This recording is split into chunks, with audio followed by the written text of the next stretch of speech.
ताज्या घडामोडींसाठी स्वानंद न्यूजला सबस्क्राइब करा आणि बेल आयकॉनवर क्लिक करा।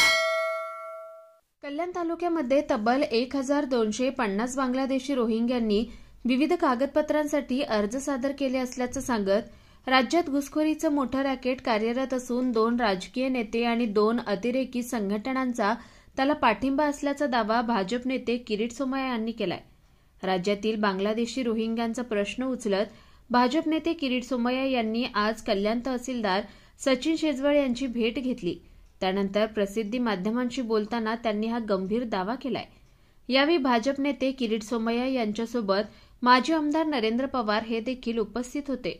2 लाख बांगलादेशी रोहिंग्यांना भारतीय बनवण्याचं कारस्थान महाराष्ट्रात रचण्यात आलं।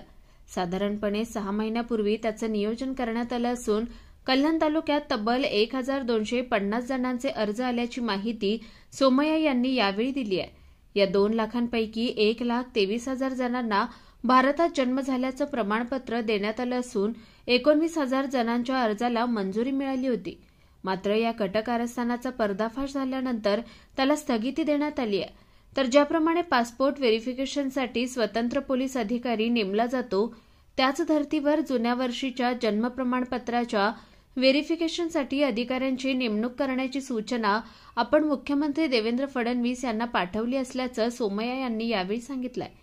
तसेच या सर्व कारस्थानामागे मोठी गँग कार्यरत असून यामध्ये 2 राजकीय पुढारी, 2 अतिरेकी संघटनांचे नेते आणि 2 बांगलादेशी एजंट या 6 जणांमार्फत नुकत्याच झालेल्या विधानसभा निवडणुकीच्या काळात राबवण्यात आल्याचंही सोमय्या यांनी यावेळी सांगितलंय।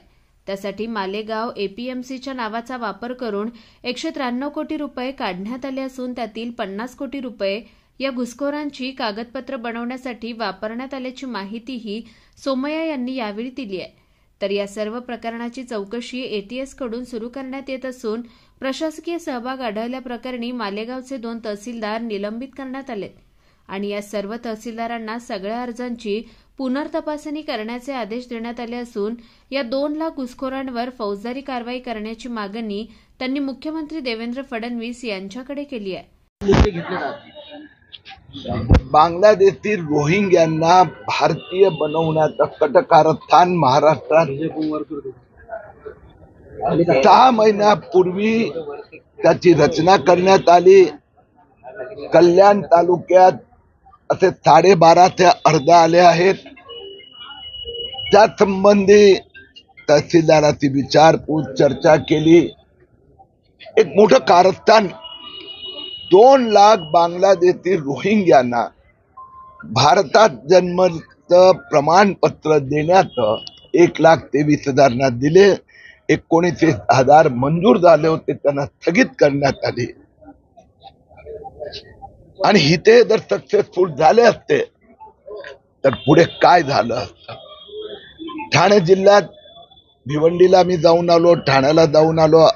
एकंदर महाराष्ट्रात आतापर्यंत 20 जिल्ह्यात ह्या बांगलादेशीच्या निमित्ताने माझे दौरे झालेले आहेत। मी मुख्यमंत्री देवेंद्र फडणवीस यांना धन्यवाद देतो। आज मी मुख्यमंत्र्यांना एक आणखीन सूचना पाठवली आहे। जसं पासपोर्ट व्हेरिफिकेशन साठी पोलीस स्टेशन मध्ये एक अधिकारी नेमला जातो, अशाच पद्धतीने जुने उशिराचे प्रमाणपत्र, जन्म प्रमाणपत्र मिळवण्याच्या प्रक्रियेत त्या पोलीस कडून व्हेरिफिकेशन करून घेतलं पाहिजे। मालेगाव वोट जिहाद फंडिंग घोटाळा मी काढला होता। आता एक नवीन माहिती समोर आली आहे। सिराज मोहम्मद, अक्रम अहमद, महमूद बगाड यांनी 193 कोटी रुपये मालेगाव एपीएमसीच्या नावाचा वापर करून काढून घेतला। त्यातनं सुमारे 50 कोटी रुपये हे बांगलादेशींना सर्टिफिकेट देण्याच्या घोटाळ्यात वापरण्यात आले आहे। ओके साहेब, 7,000 मध्ये आधार कार्ड, पॅन कार्ड आणि सर्व भारतीय पुरावे दिले जातात। अशा दलालांवरती काही कारवाई होईल का? यासाठी काही आपला प्रयत्न असणार आहे का?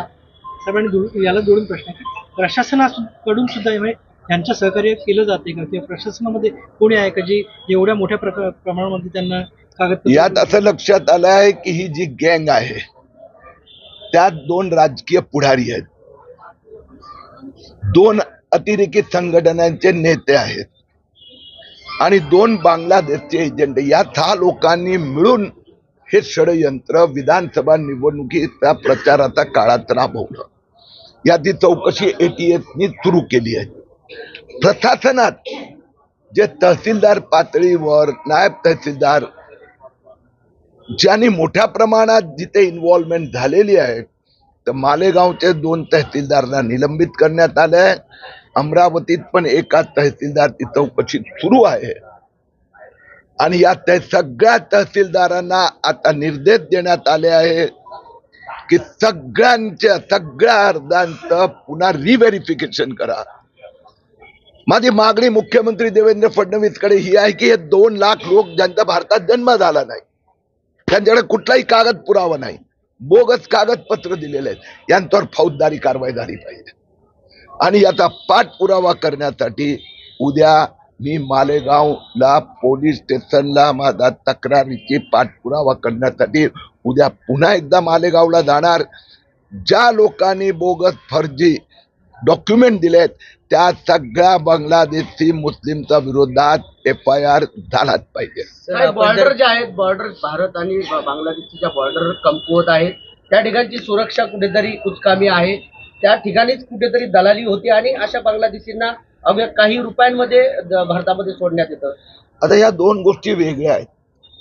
4,500 किलोमीटरची बॉर्डर आहे, नद्या आहेत, तिथून घुसखोरी कमी करण्यासाठी जे पावलं उचलली पाहिजे ते उचललीच पाहिजे.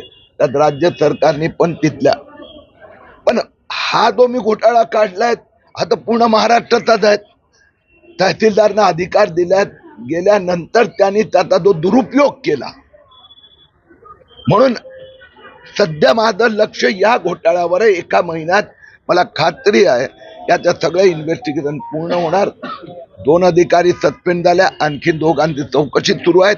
आता ह्या जे बांगलादेशी घुसखोरवर खोटे डॉक्युमेंट दिले त्या संदर्भात फौजदारी कारवाई, त्यांच्या विरोधात गुन्हा दाखल व्हावा यासाठी उद्या मी मालेगाव पोलीस स्टेशनला जाणार. टिटवळ आणि बल्लारी या परिसरामध्ये अशी माहिती मिळते की मोठ्या प्रमाणामध्ये. कुणाल म्हात्रे, स्वानंद मीडिया, कल्याण. ताज्या घडामोडींसाठी स्वानंद न्यूजला सबस्क्राईब करा आणि बेल आयकॉनवर क्लिक करा.